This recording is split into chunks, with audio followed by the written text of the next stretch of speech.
হাজারেরও বেশি নেতা কর্মী খুন হয়েছে,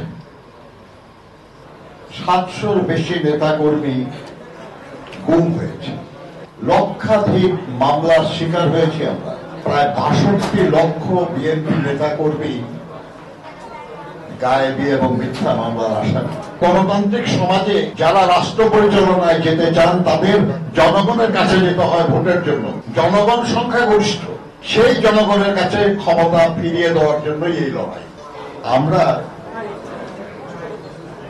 শহীদ জিয়ার হাতে গড়া দল বাংলাদেশ জাতীয়তাবাদী দল দেশনেত্রী বেগম খালেদা জিয়ার নেতৃত্বে এবং তার অনুপস্থিতিতে দেশনায়ক জনাব তারেক রহমানের নেতৃত্বে গত প্রায় 17 বছর ধরে আন্দোলনের রত আছে। এই লড়াইয়ে আমাদের দলের এবং অঙ্গ দলগুলির হাজারেরও বেশি নেতা কর্মী খুন হয়েছে,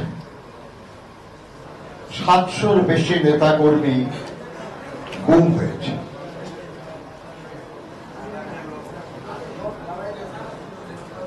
লক্ষাধিক মামলার শিকার হয়েছি আমরা। প্রায় 62 লক্ষ বিএনপি নেতা কর্মী গায়েবী এবং মিথ্যা মামলার আসামি। গত 5 তারিখে যখন এদেশের অবৈধ প্রধানমন্ত্রী জনতার ভয়ে পলায়ন করে,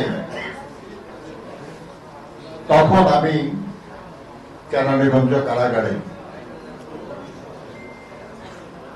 যখন এই খবর কারাগারে পৌঁছেছে তখন গোটা কারাগারে বিচারাধীন বন্দীরা এবং সাজাপ্রাপ্ত আসামিরা সবাই উচ্ছ্বসিত হয়েছে। চারিদিকে স্লোগান,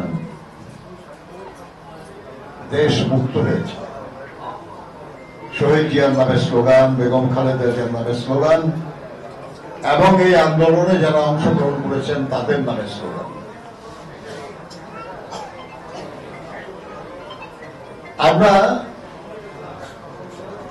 অবাক হয়ে ভাবছিলাম যে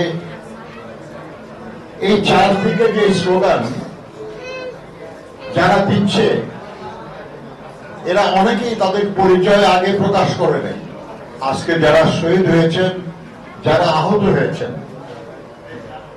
তারা যদি নিঃস্বার্থভাবে শুধুই দেশকে ভালোবেসে এই লড়াইটা যদি না করতেন,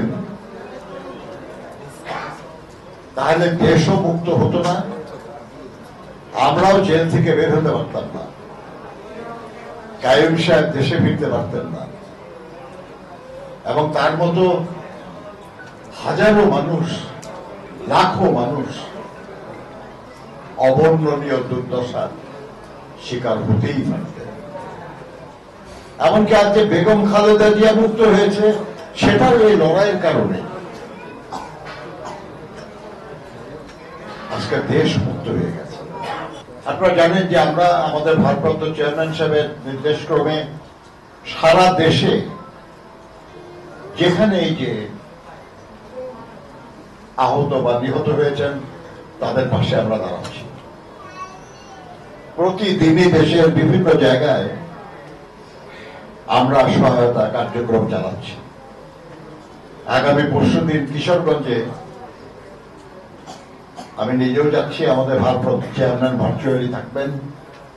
আমরা সেখানে কিশোরগঞ্জে কিছু মারা গেছেন আর দেশের অন্যান্য জায়গায় মারা গেছেন কিশোরগঞ্জের মানুষ, সেরকম শতাধিক ব্যক্তিকে, নিহত এবং আহত ব্যক্তিকে আমরা সহায়তা করব। এই জুলাই আগস্টের আন্দোলনে বিএনপি এবং অঙ্গ দলগুলির 400-রও বেশি নেতা কর্মী নিহত হয়েছে।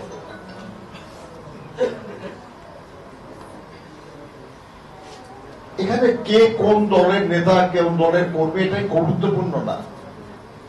গুরুত্বপূর্ণ হলো যে তারা সবাই জীবন দিয়েছেন দেশে একটা পরিবর্তনের জন্য, ইতিবাচক পরিবর্তনের জন্য, গুণগত পরিবর্তনের জন্য, প্রকৃত গণতন্ত্র পুনঃপ্রতিষ্ঠার জন্য, যে গণতন্ত্র আমাদের কাছ থেকে কেড়ে নেওয়া হয়েছে। আর সেই গণতন্ত্র কেন দরকার? গণতন্ত্র থাকলেই শুধু জনগণের অধিকার হয়,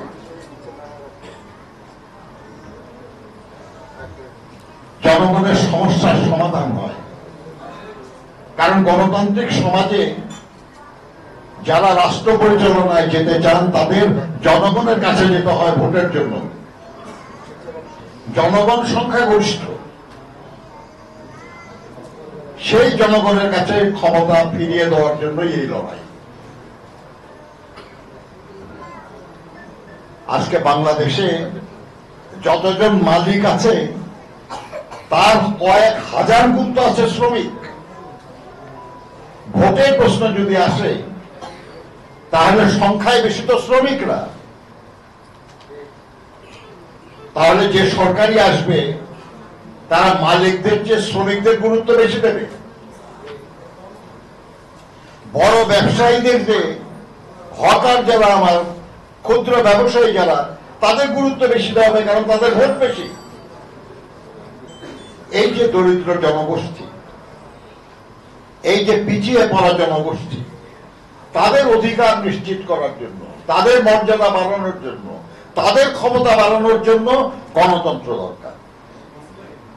আর সেই গণতন্ত্র পুনঃপ্রতিষ্ঠার লড়াই আমরা করছিলাম বছরের পর বছর ধরে, এবং শেষ পর্যন্ত আমাদের যারা শহীদ হয়েছেন, যারা আহত হয়েছেন, তাদের ত্যাগের বিনিময়ে আমরা এই বিজয়টা অর্জন করলাম। কাজেই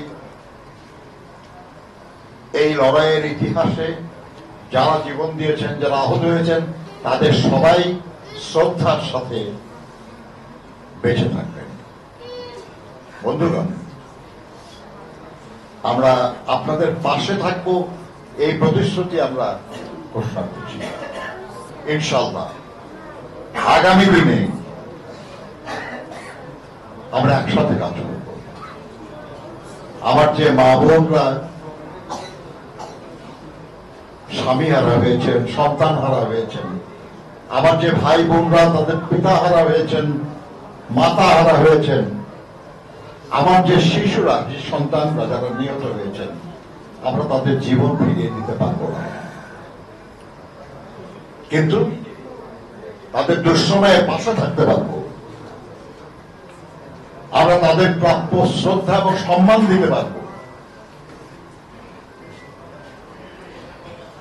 তাদের পরিবার পরিজনদের দুঃসময়ে সহযোগিতা করতে পারব। আমরা যা পারবো এটা আমাদেরকে করতে হবে। আমি বিশ্বাস করি এই অঞ্চলে, এই এলাকায় কায়েম সাহেবরা তাদের দায়িত্ব পালন করবেন, অন্য এলাকায় যারা আছে তারা তাদের দায়িত্ব পালন করবেন।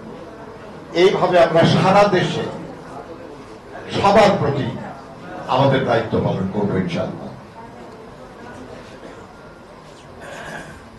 আপনাদের সমবেদনা জানানোর ভাষা নাই।